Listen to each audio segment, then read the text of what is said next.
Circuit.com and the director of the Oregon Short Film Festival, as well as the Texas Short Film Festival. We just wrapped up this year, finally able to catch up with the crew of Not Your Family. Thank you so much for joining me. Thank you for having us.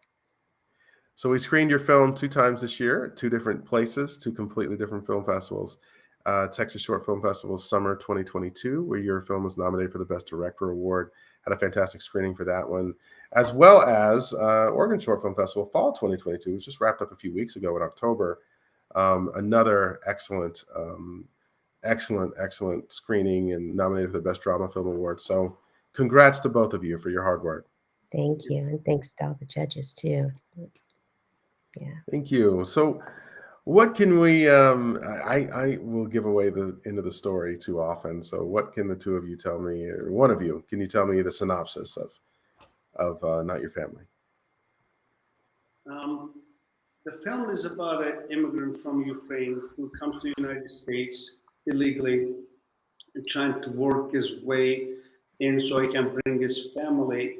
While he's busting his butt from work, job to job, the war breaks down. He's trying to get hold of his wife. Everything is okay at one point, and the war actually escalates. At one point, he can't even get a hold of his family, and he loses his family in the war, and that kind of devastation ends him. Interesting. Well, it's very, very timely, and this film, came out, of course, when the news was very hot with Ukraine. It's still going on. Creatively, why did you want to tell this story? I can go to you for the first person to answer, Tonia, but why did you want to tell this story? For me, I was so devastated by what was happening in the news, and I thought, what can I do? You feel so helpless. And I thought, we have art. We can tell something through our art and build awareness. So that was really what prompted it for me. What about you, Bulent? Well, I'm a war veteran. I was in Charlie 17. We were the 6th unit in Iraq in 2003.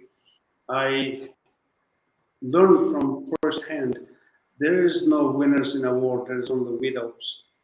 So unless it happens to you, you kind of watch it from across the street and say, so sad, but you never understand what people go through that are involved in the war, that are affected in the war. So we wanted to do something that kind of shows people how bad it is for others.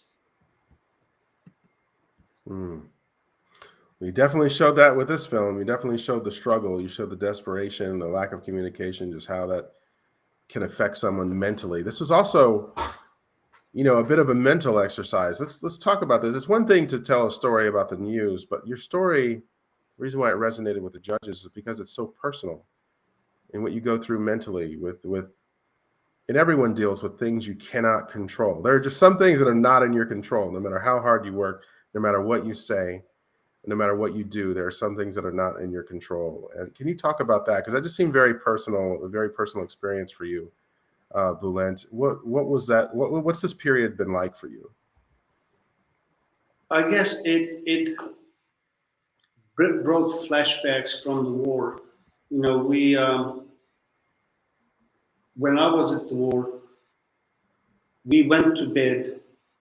Every night we prayed for the day we survived, for the day that whoever is next to us survived, and just pray for one more day.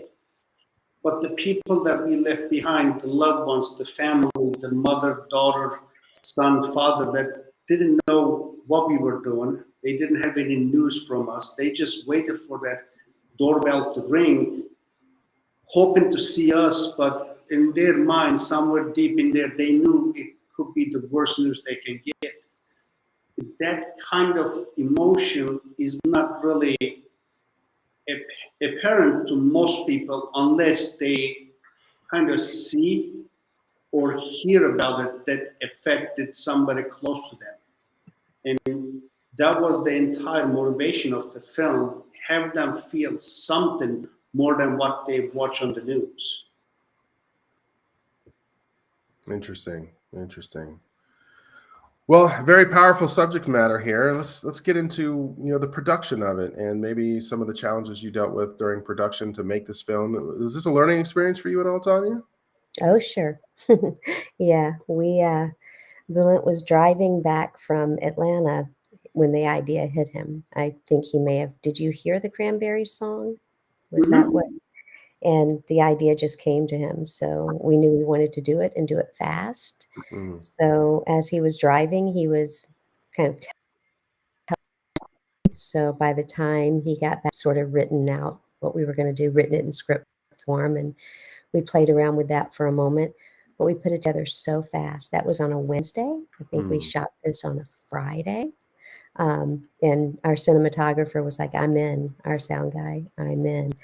Um, so it happened so fast, and with really just the three of us filming, me, Bulent, and the sound guy, I was behind there's a wall with a curtain or a sheet. I'm behind that wall trying to make sure that the TV and the computer is connected to a TV with really short cord, trying to make sure that it went on at the right time. Bulent couldn't direct himself and act, so my DP, bless his heart, Valerie Rudniff, was amazing. But the three of us somehow direct without what we were doing. Um, and that was a challenge. mm. And Interesting. little things were missed, but we all had our little monitors. So I don't think we'll ever do anything that quick again.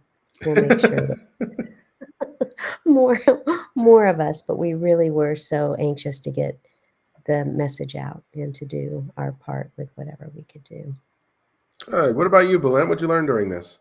So our cinematographer Valery is from Belarus. Actually, he talks as bad as I do in English, right? So, and everybody is getting together. Everybody involved in this project are volunteers. Nobody gets paid for it. Nobody benefits from it other than trying to do some good in the world. And at times, time is crunched up in one day. You're trying to shoot 12, 14 hours.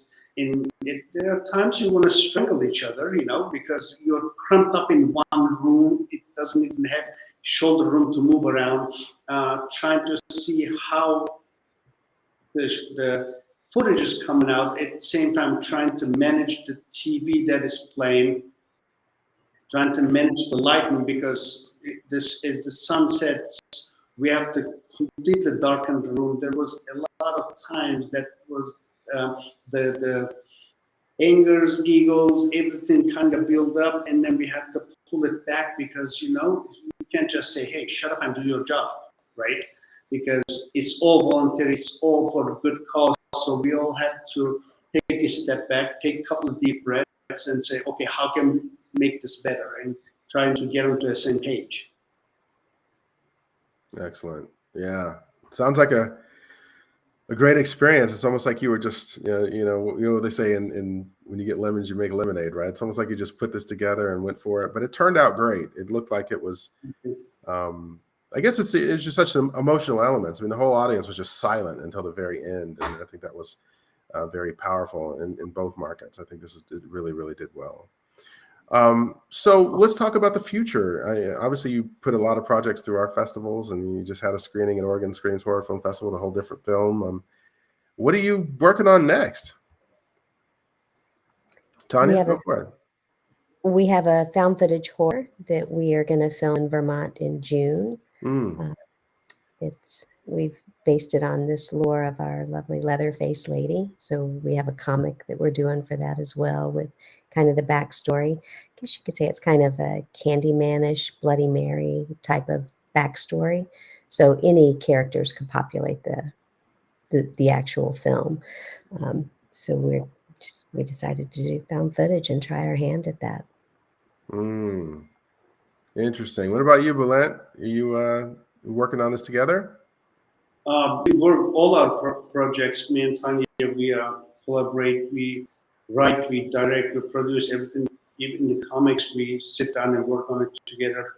I guess what is next is tell a story that hasn't been told from our point of view, and hopefully we will either accelerate your heart rate when you watch it, or scare the crap out of you, or touch you in a way that you haven't felt.